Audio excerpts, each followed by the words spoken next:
lucid dreaming beholder. Like they just... He forgot about I forgot my... Okay, shut up. God, I think I just came up with like a crazy way to buff the beholder in search of something to help the players. Volos has like 4 or 5 new beholder types. Well, I think Volos realized how just dumb the beholder class was. But for real, beholders. Like, we'll get into that in just a second. Yeah, I've written.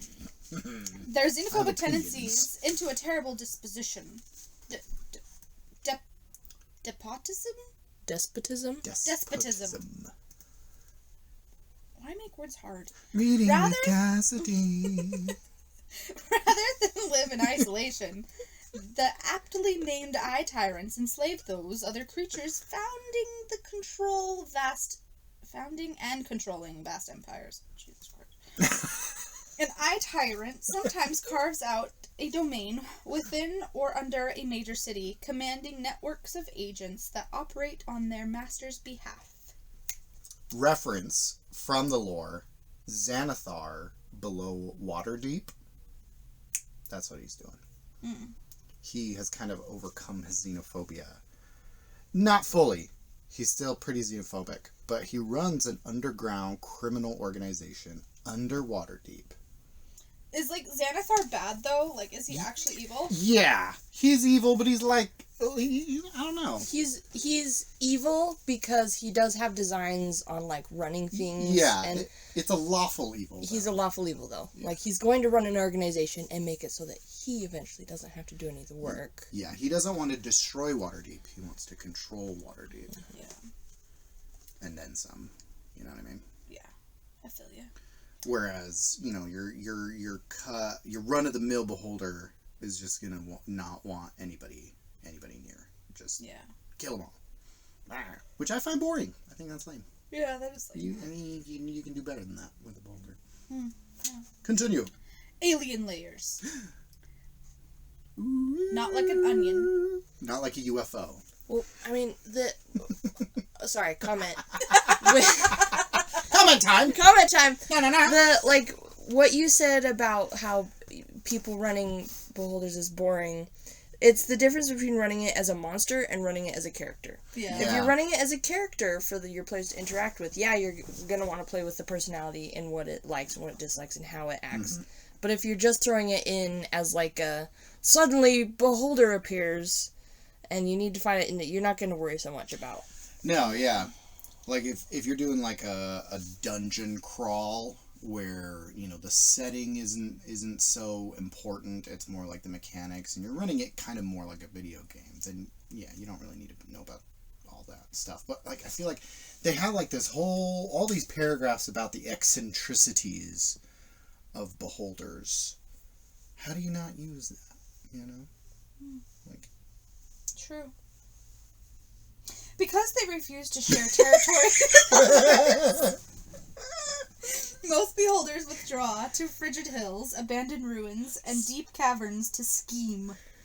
A beholder's lair is carved out by its disintegration eye ray, emphasizing vertical passages, connecting chambers stacked on top of each other.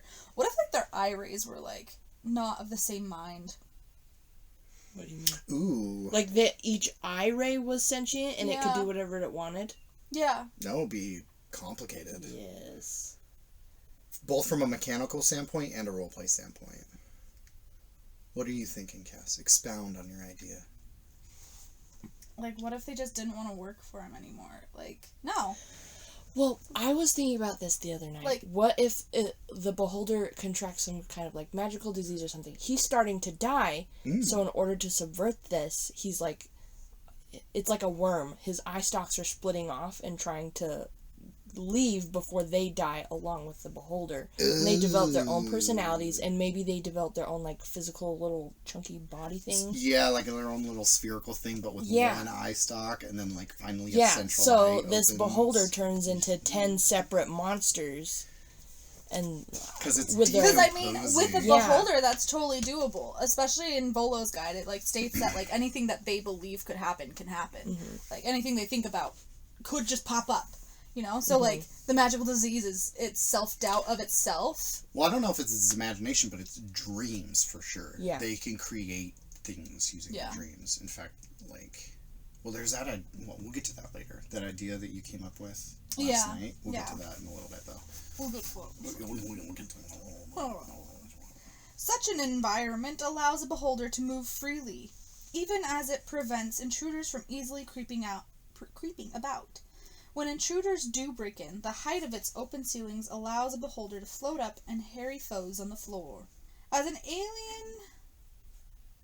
alien as their creator, the rooms in a beholder's lair reflect the creature's arrogance. It festoons its chambers with trophies of the battles it has won, including petrified ventures standing frozen in their horrified final moments, pieces of their beholders, and magic items wrestled from powerful foes. A beholder judges its own worth by its acquisitions, and it never willingly parts with its treasures. So, it's like a dragon, but worse. Yeah, it's very similar in a lot of ways to dragons. It's like a dragon, but ew. It's ego, it's, haughtiness, the thinking that it's like basically the epitome of creation is itself, is what it sees in the mirror. So, roleplay wise, first question, what do y'all think is the most important or the most intriguing aspect of the beholder as written, and why? Amanda, you want to go first? Yes. Yes. My favorite part is that beholders can spawn more of an exact copy of themselves or different versions of themselves or something else entirely, not even a beholder, just by dreaming about it. You could create an entire maze-like dungeon where at the center you have the big boss beholder guy, but you have to fight all these weird, you could homebrew whatever the heck you wanted to fill the dungeon of just what he's dreamt of. So you could turn up the frequency of those kinds of dreams where they're just like popping up other beholders left what and it right. also talked about how they overcome their xenophobia. It's not because they are accepting of other creatures, but they're accepting of their dream creations. So they've come up with a way to put themselves in a dream state and just spawn a butt ton. Dreaming beholders. Like they just mastered lucid dreaming, and they can create literally their own army that they've dreamt up. That's an end game. Yeah. That's a high level beholder monster. Yeah. Yeah. That's a big thing. That's that my beholder favorite would part. have to be very good at it, because most of the time, as written, it says 99% of the time when a beholder dreams of another beholder and they run into each other, they're gonna kill each other. It's a fight to the death. That kind of segues into your idea that you were talking about last night. Do you want to talk about that? Last night I was thinking of Black Widow murderers, like women who marry their husbands and then they just brutally murder them because all they want is a little bit of, Anyways. Their money. Yeah. Lots of different motivations. This beholder, dreams of a mate or a companion, but they just get sick of each other after, a few days, and she ends up killing, and just ends up murdering them. And then her horde is actually just these bones and skulls of other beholders who she has to lock away, or else they become the death tyrants. Yeah, or turn undead. Yeah. Turn into beholder zombies. Yeah. Found in the back of the book. Yeah. And those are her minions, is other dead or undead beholders. I think that's a really cool idea. I think that their paranoia is probably the most influential thing when it comes to running a game with a beholder in it. Because not only do they think they're the best of the best, but they think everybody's out to get them. And they're everybody is trying to take my mantle. Because it affects the way that they build their lair, with the vertical shafts and everything like that. That optimizes their type of travel and makes it very hard for any other type of creature to travel.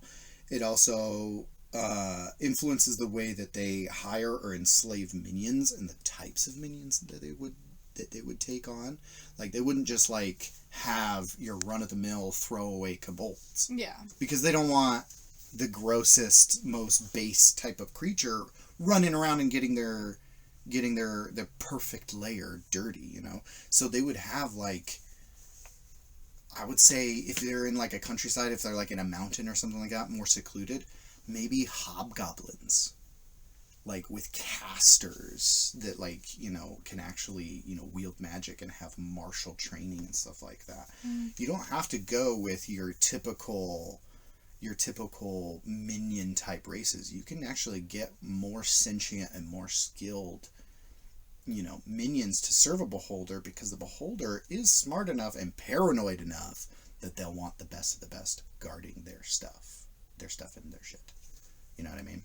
Yeah. So I think paranoia is you can't underestimate the effect that would have on the role play of it. One thing that I think in terms of specific role play from the book that you need to change is, in the book it says they only speak undercommon and deep speech. Ignore that. Literally, I think they have a 17 intelligence. Well, it also talks about how intelligent they are. Yeah. Like, their minds are so beyond any other humanoids that they can see so many moves ahead, like a chess game. Obviously, they'd be able to know. Yeah. And it's whatever not necessarily language. that they're intelligent. They're just so paranoid. They've literally thought of everything that could happen. It's like the people with anxiety. They're really good in high stress situations because they've already thought about what if this happened. Mm-hmm. Like, yeah. You know? I think it's totally reasonable to run your beholder like an evil Sherlock Holmes. You know, so Moriarty. Yeah, well, I guess so. Yeah, I guess so. Forgot about that guy. But do a Moriarty. He forgot about. I forgot Moriarty. Okay, shut up. I can't. I'm not. Watched it. It's okay. I'm talking about. Stop it. So when you're creating beholder, you know, take into account the aspects of, you know, the description and how they can create other beholders, how they are very intelligent, but they're all very vastly different at the same time. Okay, next question. We're staying in the roleplay thread. What's one way that you would change the beholder's personality to make it sort of your own, or to make it fit your campaign? How would you change, or just kind of, you know, fidget with the dials a little bit in terms of beholder creation? I don't like being confined to evil or good. Alignment changes? Yeah. Okay. But that's just me. I like being surprised. I'm not a DM though, so just as a player, sometimes I'd like to switch it up. But as a player, you think it would be a refreshing surprise to go into a beholder's lair and the beholder's like, "Would you like some tea?" Yeah, and it has like all of these little beholders, like just like super cute little imps. And they bounce around on the ground like the dust mites on like a lot of the Studio Ghibli movies. How freaking cute would that be? They only have like maybe one or two eye stalks, and they're just like. But that's just me. Like, I just like being surprised by just random shit. What you're talking about? Tiny beholders. Yeah, but like, there's a big beholder, and she's like The mama. And Mama. So she just dreamt up all these tiny little puffball beholders. Yeah, they would be called baby holders. Baby holders? Ah, Baby that's holders. Pretty good. That's pretty baby good. holders. Baby holders. They don't even have mouths yet. They just it's just an bounce eye. around. Well, Manda and I have thought of these characters, sister characters, who have like this just Tiny what little. we thought of like a pseudo beholder, you know, where it's just like this eyeball with like stalks coming out of it, and there's like itty bitty eyes on the ends of them. No mouth. What do we call him? Just Lawrence? sounds like. I can't remember what. Wallace? Wallace? Was it Wallace? Willem? I don't know. I can't remember the name that we came up with. Willem? William But I Wallace. wanted the eye stalks to move around like a snail. Eye stalks is really slow. And really, like, gentle. But then the eye ray is a disintegration ray. Like, Yeah. it just absolutely devastate Don't you. scare him. Don't scare him. You might You lose might burst. your ear off. something. You're scaring William! And she's like, pew! Just put a hole in the roof. Okay, alright. Amanda, what about you? How would you change... roleplay wise, how would you change it? Well, roleplay wise, I don't know, because Cassidy already said alignment. Roleplay wise, I don't know. Cass did a bunch of them. She said change the alignment, change the size, run everything. She didn't say my idea. I'm not saying something. Take his idea. I don't know what it is. Do you want to pass? You want to throw it to me? No, shut up. Just let her speak. Yeah, you talk. I'll think about what I want to do. My idea would be, like, just change it up instead of like a paranoid egomaniac. Keep the paranoid, but make it more of like an agoraphobe beholder who is so secluded nobody even knew they were there. And they don't really have a lot of, like, ambition because the fear of the outside has changed from, like, they're gonna get me and I gotta control them before they, defeat me or whatever, to just, like, everybody's gonna get me. I don't know why. And everything's trying to kill me. And the germs, because, like, they don't have any arms. They don't ever touch anything. They just use, like, a levitation ray. And so, like, adventurers show up. And they've gotten there, like, through the sewers, and this beholder is just freaking out because they're covered in dung water and grossness, and they're just like, ah! So, like, a germaphobe, agoraphobe, monk as a beholder.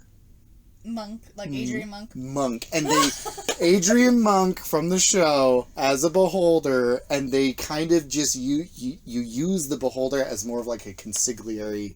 Like, they go to them for their hyper intelligence, their 17, 18 intelligence, to help them sort of, like, figure out clues and stuff like that. But the beholder's not leaving their lair. Hell no. They don't even want to consider the idea or something like that. I feel like it would be kind of fun to do that. Alignment wise, I don't know. Obviously it would have to not be evil. Mm-hmm. So I guess it would have to include sort of that alignment change as well. It would at best be neutral. I think that would be a really fun thing to play as a GM, to sort of, like, they don't exactly, like, at the first meeting, they don't exactly want the players to be there. They don't want the player characters to be there. They would like to live in their seclusion. Maybe they dreamt up, like, a servant that doesn't have, like, arms or a mouth, so it can't say, like, where it's at. Yeah, you could get really creative with what kind of servants that beholder would even want, or if any, and what their lair would look like if they don't really, I don't know, like, would they build defenses, or would it be more of, like, the defenses would be more preventative? Like, they're just trying to keep people away. Not necessarily trying to, like, fight people inside their lair. They're just trying to deterrent defenses instead of, like... Maybe they're just in, like, a super camouflaged lair. Like, nobody thinks twice about it. Yeah. All right, Amanda, what do you think? Okay. So, shut up. One thing I would like to see is, instead of just saying it's a straight up aberration, you could change the creature type. Explain to our audience what aberration means. So in Dungeons and Dragons, there are different classes of monster. You can get humanoids. You can get dragon kin. Anything that has to do with dragons, like kobolds. Draconic. Draconic. Shut up. Fae fiends. Get it right. Draconic creatures, fae, fiend, devils, demons. Basically, just celestial, like differences of like where they came from and how they came to be. Yeah, like where they originated from, and a lot of it has to do with what plane they originated from. But aberrations are different because they don't have a specific origin. They have somehow been created through magical means. They appeared and they exist, and no one knows where or why or how. They're just there. Right. That's what a beholder is. No one knows exactly where they came from, if they were created, if they were born, if they've existed since the beginning of time. They're just there, and they ruin everything. They're a mystery. But I think people could have a lot of fun with changing what type of beholder it is. It could be like a Fey aberration. It originated in the Feywild. It was born in the Feywild somehow through some kind of magical means, and it interacts with that world in a specific way because it is Fey now. It's not just an aberration. Right, and so maybe it's a little bit more chaotic, a little less predictable because of its Fey origin. And so its motivations are changed because of that origin as well. Or maybe, like, this could have happened because the beholder dreamt of itself in another life, in another version. Maybe it dreams up its arch enemy, it creates a celestial version of itself. Oh, dang! Right? Ooh. Right? There's like some sort of celestial, uber lawful beholder out there. It's like, its skin is like platinum armor. Yeah. And it's like this Bahamut beholder, and it's like shiny. Like, there are a lot of different ways you could go with this. That'd be cool. That involves a lot of creativity. You could invent whatever kind of beholder you wanted.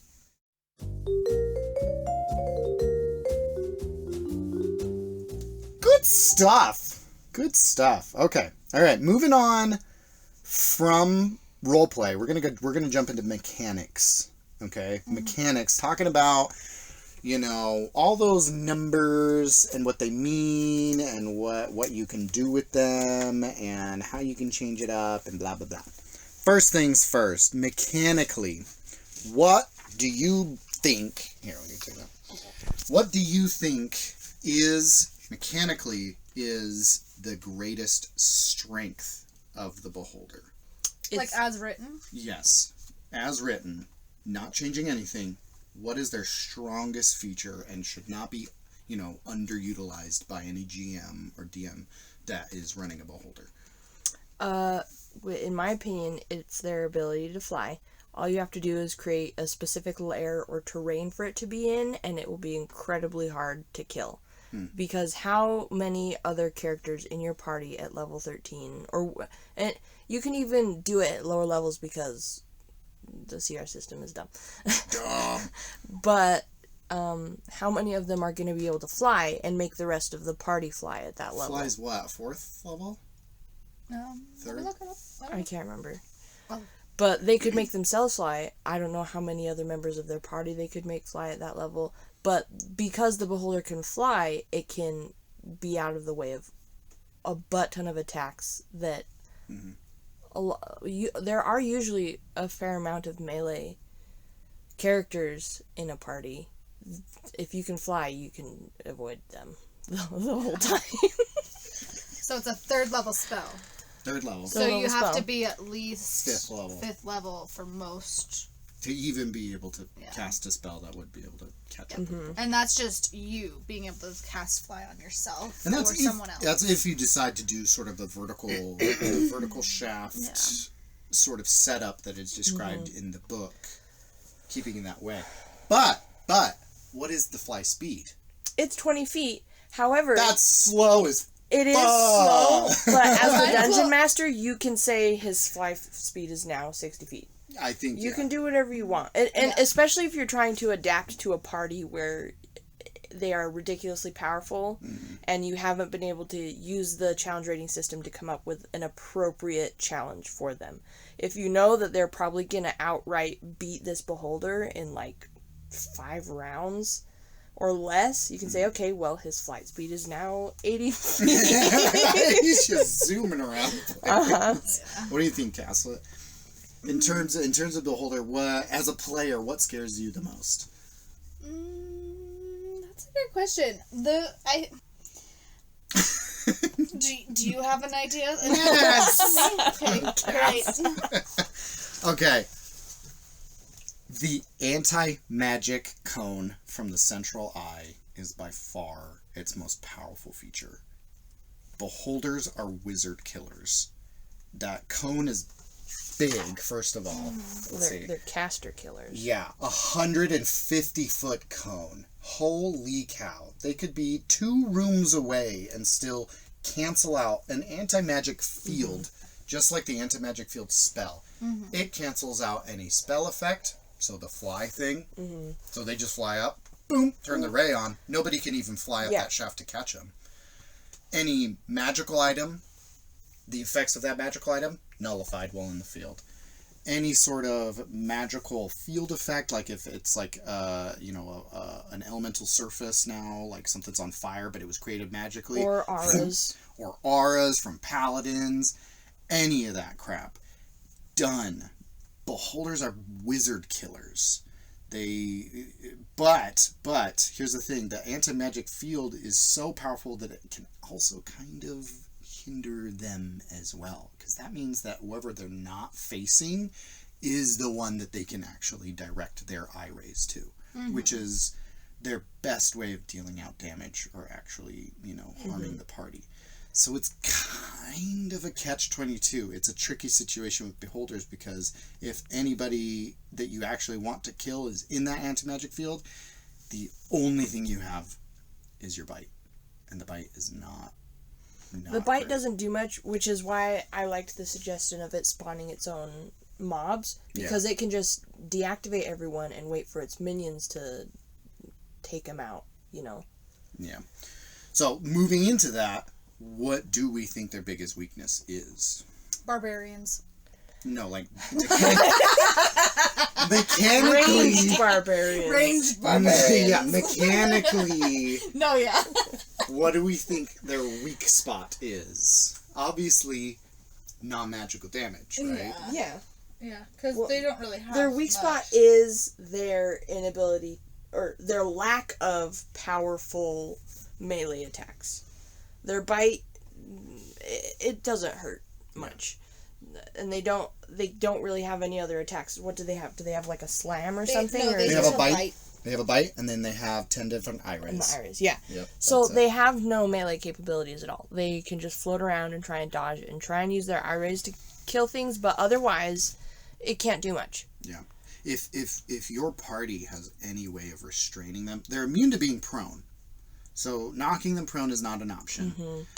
But if you have any way of restraining them at all... Restraining them or getting them into an open space. Yeah, they're done. Wide open spaces, you can kill them really quickly. The best strategy for a beholder would be to keep it in a tight space, like the shaft layer that's described in the book, so that... They can just back up and keep that anti-magic field focused on them and run. You gotta keep them mobile, but then, they're so slow. It's like they're mobile, but then it's like they're slower than halflings. Yeah. Yeah. And it's like, ooh. So how would we buff? How would you buff a beholder to sort of make him a little extra dangerous? Well, the flight speed. Very first one. Sure. I don't think you need to buff it super. I think I wouldn't buff it more than maybe 40 feet. To 40 feet. So an extra 20 feet of speed. It depends on how you want to build the layers, if you want to keep it tight and compact. If not... You could add some kind of other physical attack aside from the bite, like give their eye stalks spikes and give them a bludgeoning attack that they can smash you with one of their eye stalks, And they have 10... They get 3 eye beam attacks. You could have them choose between doing the eye beam attacks or the physical attack, so they'd get 3 bludgeoning attacks, and that can add up pretty quickly depending on how much damage you give each of the stocks. Or buff the bite in a non-magical way. Venom isn't magic, so they have to land the bite, then you gotta run that con save, and it's not a magical con save, but what if it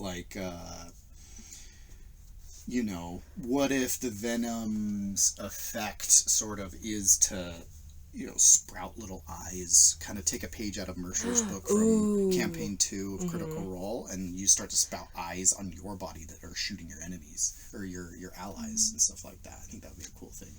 But I think just buff the bite could be a good way to make it so that those melee players that are like, yes, I'm finally up close and personal, and the beholder's like, okay, and it's just like, man, stringy venom is just, and all of a sudden they're like, uh-oh. Key to good DMing: scare your players. What do you think, Cass? I think just not forgetting the advantage that could happen with it being able to think of whatever and have it appear. Because I think having that... It's got a dream of it, though. Yeah, it's got a dream of it. Well, to an extent, but that's another ability you could give it. It has legendary actions, or it could just be a separate action that it has to roll to recharge, like a breath weapon, where it can give itself a round or 6 seconds of lucid dreaming and roll on a table and try and spawn something, you know? Yeah. Right. So, as a GM, it is important to kind of like, you're not necessarily trying to kill the PCs the entire time. No. You know. But you want them scared. You want them scared, but you also want them prepared. Like, as long as they're doing their due diligence and they're really trying, they should be able to take on the Beholder. So what are some tips and tricks that a group of PCs could do to prepare for a fight against a Beholder, provided that they know that they're going to be fighting a Beholder? Like, they've done their homework, they've done investigations, they've found out what they're coming up against. What could they use? What could they do?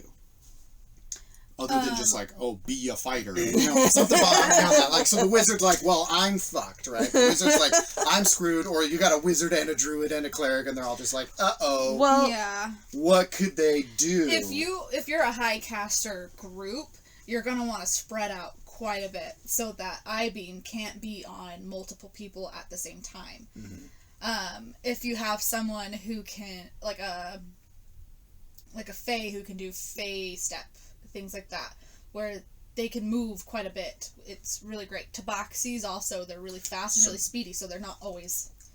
So racial traits that are mobility would be helpful. But that's not something you can control in the game. Yeah, just with a Beholder, though, you got to think of your utility effects rather than just, like, your spells and your hits. Right. With the Beholder. You have to think out of the box. You have to think what you don't normally use in a battle is needing to be used right now. Okay, so let's do a hypothetical from a player's perspective. You're a human, you're a wizard, you're going to be fighting a Beholder.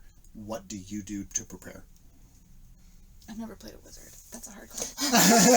Okay, druid then. You play a druid. Any full caster class, really, it applies. Like, what kind of tips or tricks do you think would be... Just try to get behind it.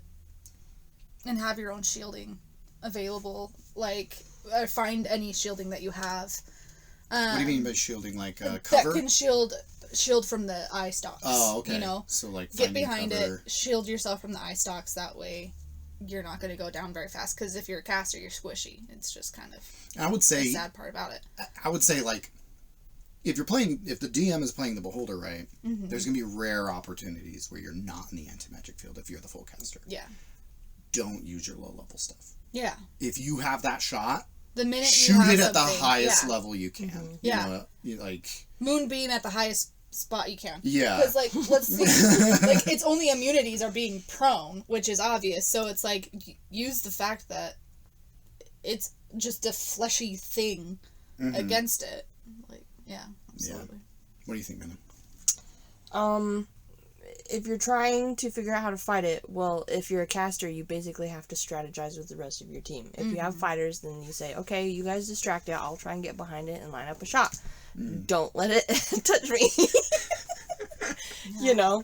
And it just depends on what kind of party you have. Scope out the terrain, see if there's areas that you can hide in, areas that you can try and, like, kite it. You know, run around and get something in between yourself and it.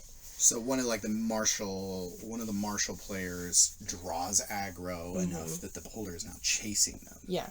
Would be a good situation for the players, because then the casters, or even just like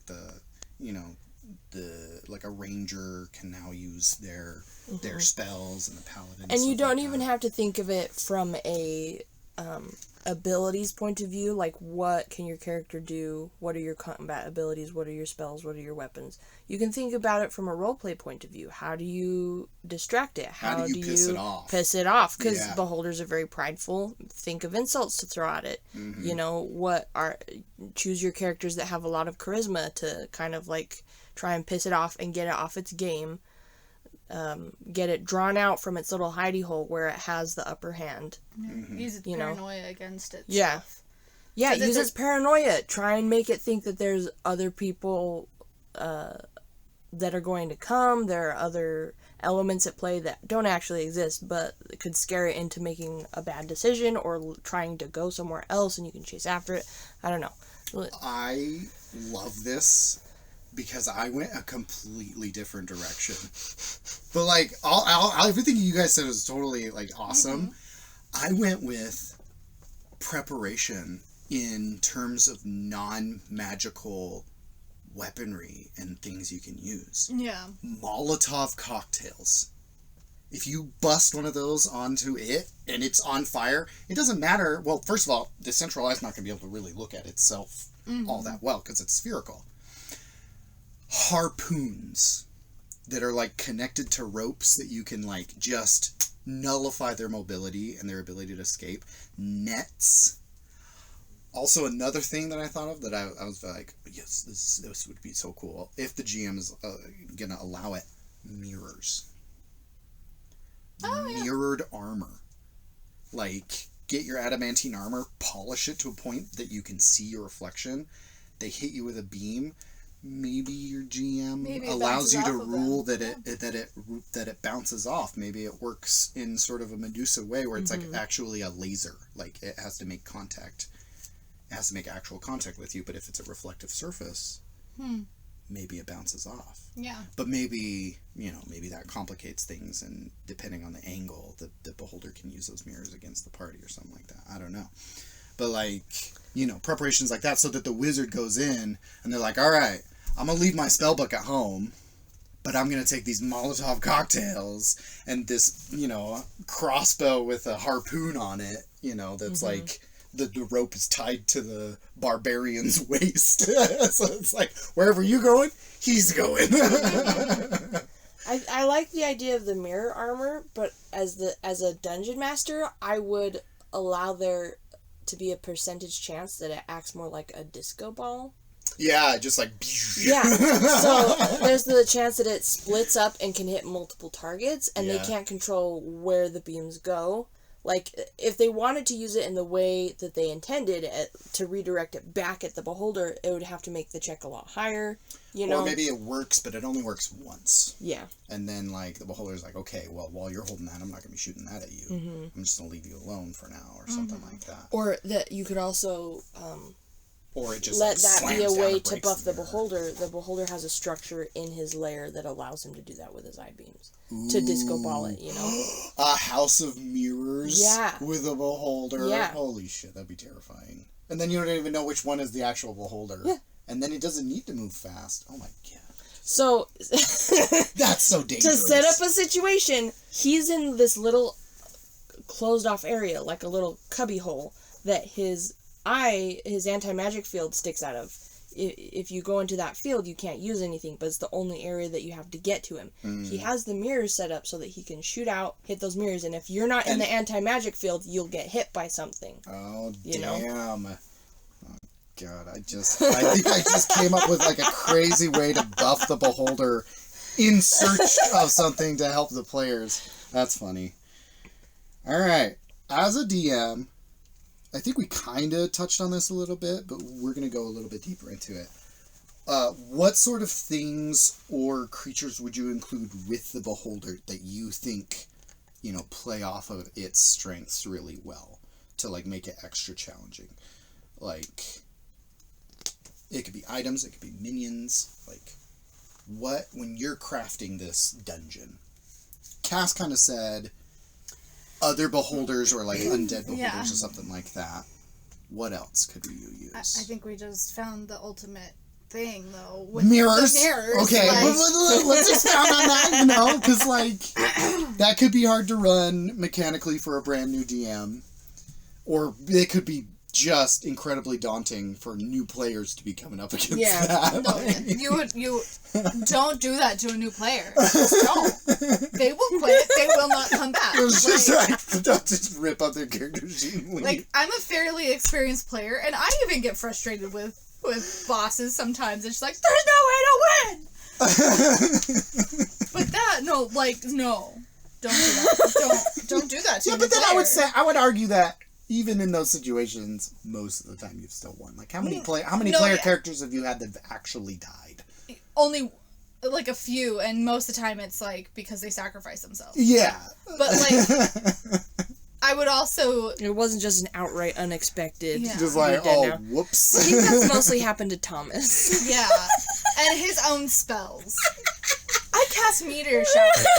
Thomas is a guy that we play D&D with almost every time we play. He's just the most brilliant and... Brilliant, chaotic, unstable Yeah. characters Like, are comes his up specialty. with some amazing stuff, but half the time... Saves the group from a seemingly impossible situation, and then 5 games down the road just, like, dies out of nowhere. Mm-hmm.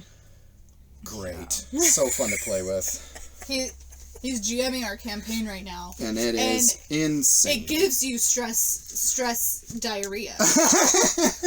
Because you're like, I don't know what the fuck is happening. There's no way and to it's like probably gonna change in 2 seconds anyway. There's no way to plan for a scenario Yeah. because there really is no way to predict successfully how it's gonna turn out. Yeah. Because no matter what you think of, he's gonna spin it a completely different way. And Beholders especially, because it does say that, like, when you use the eye-ray, you choose 3 of the 10 and you roll them randomly. You even as a DM don't really know exactly what's going to be thrown out. Should we go over the eye rays specifically? And it says reroll duplicates. That way so you can't do 2 of the same eye ray. In a turn. Our first one is kind of a tame one. It's a charm ray, which could be dangerous. Like, you have your martial classes and those player characters that are like, specifically, we need you to be dealing out the damage because it's non-magical. All of a sudden, they're charmed. The target creature must succeed on a DC 16 Wisdom saving throw. Depending on how they built their barbarian, that could be a pretty daunting task, a DC 16. Or be charmed by the beholder for 1 hour, or until the beholder harms the creature. That does not mention rerolls. That does not mention they get to reroll every time they take damage. They are charmed for an hour or until the beholder harms that creature. So all the beholder has to do, if they fail that save, is just not hurt them. Mm-hmm. That's crazy.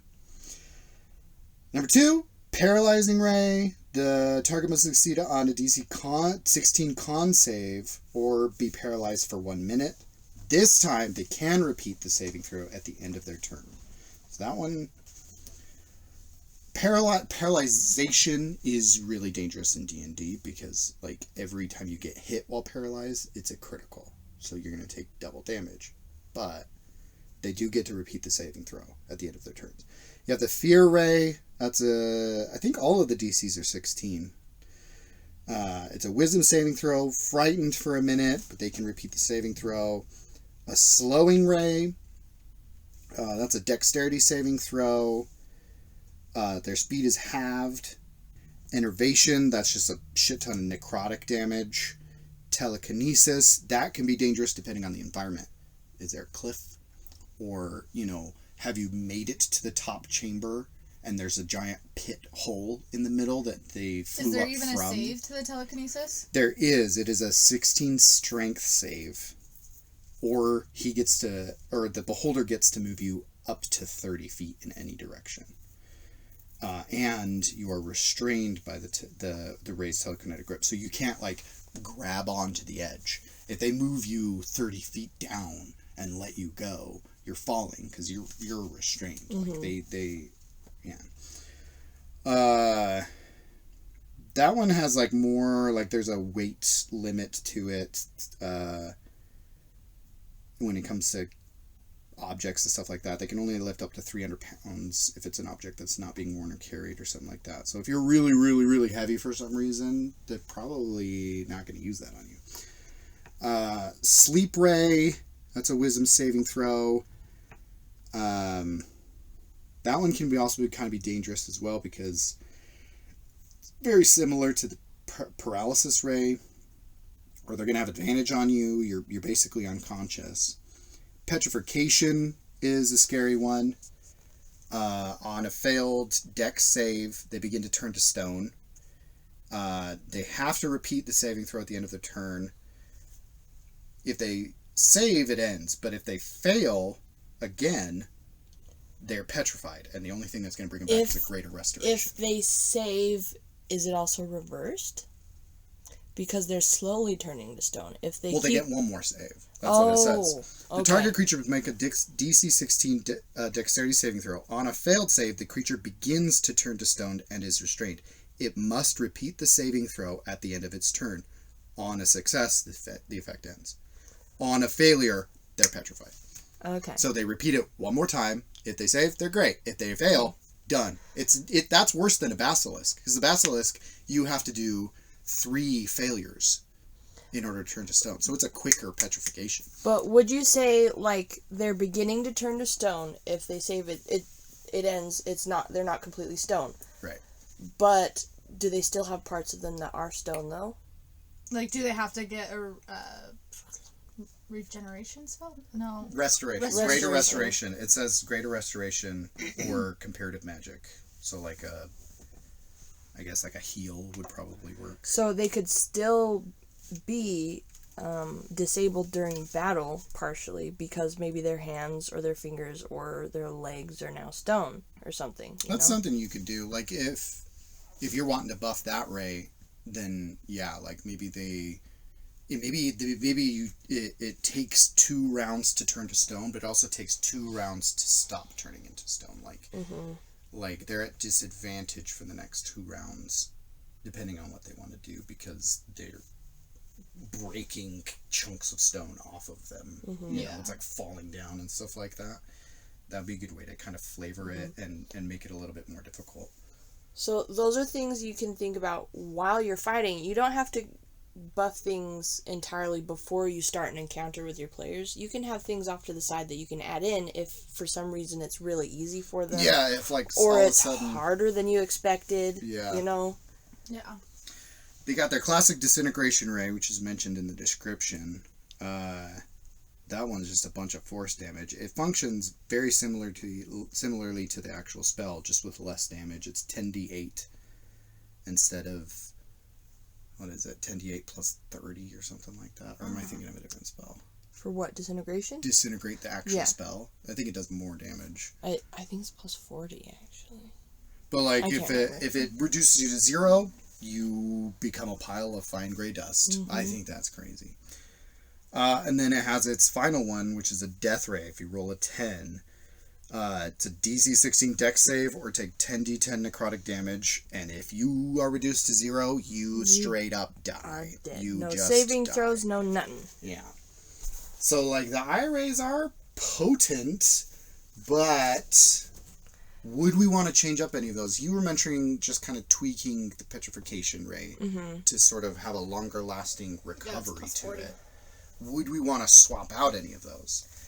For the standard beholder, you don't really need to mess with it that much, but if you do the whole like changing what kind of creature it is, you could have a lot of fun with those. Yeah, you could have multiple different charming type, like if, for example, the Fae that you mentioned, maybe there's like the irresistible dance effect or something like that. Yeah. Where like they're not necessarily charmed, but they more are like Tasha's Crown of Madness or something. Yeah, you could get really cool. You could basically take any sort of targeted spell or any sort of any sort of targeted spell and make a ray out of it. Or the petrification, instead of stone, they start turning into a tree. Yeah. Or something. Yeah, just reskin it flavor-wise. That'd be a fun thing to play with. Alright, so like, what were we talking about? Oh yeah, what were we going to pair? Yeah. Oh, okay. So what kind of minions would we want to pair with a beholder? What do we think would be a good... I guess it depends on the setting, too. What minions you would even want to do. So if it's like a Xanathar-esque one where they're underneath a city... You'd have like some fairly intelligent humanoids, humans, people, you know, people that are being extorted or, you know, forced into service to this beholder. And then they could have you could have everything from like, you know, homeless people to like an archmage, you know, if the beholder has their daughter or something like that, you'd be surprised what kind of evil people will do in order to save their friends and family, you know. So you could have some pretty potent, you could even play with having like holy figures under the service of a... You could do a straight up Wizard of Oz kind of thing where he's hiding in the background of this entire civilization, a kingdom. He's pulling the strings. Yeah. You know? Yeah, that would be fun. Okay, what if it's more of like a rural setting? What if it's like more in the wilderness? I think hobgoblins is a great idea because if you're looking at all the different like types of hobgoblins and like their little classes and subclasses and stuff like that, I think hobgoblins could be a very potent, and they're fairly organized. And so like if this beholder wants to rule a kingdom but isn't quite powerful enough to rule a human kingdom or like an elven or dwarven or whatever, then just hobgoblin humanoids is that the aren't next as one. yeah.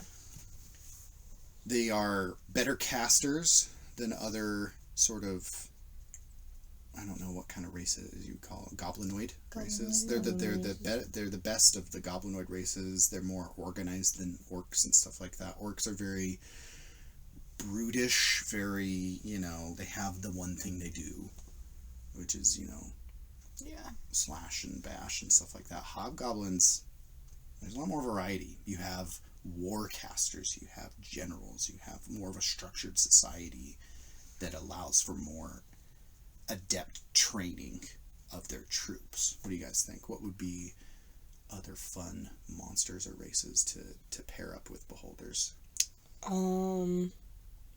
You could have, I don't know, you could, if you have them in different planes and stuff, you can have smaller, less powerful creatures that are specific to those planes. Like he could have a bunch of imps that he uses, or like if he's again a fey beholder, he could have a bunch of nymphs. Yeah, or he's just really into like summoning magic. And summoning magic. He's smart enough that he's made pacts with several different devil lords, so you got like, he's a negotiator. Yeah, you have like Glabrezu running around. Ooh, ice devils, summons from their packs. His specialty is making contracts with other beings, like extraplanar beings. He could even have some warlocks in his employ. Oh yeah. Yeah. If we're talking about giving them casters that can do their bidding, he could have a bunch of warlocks that he has. Full on devil or fiendish cult flavor. That's I like that.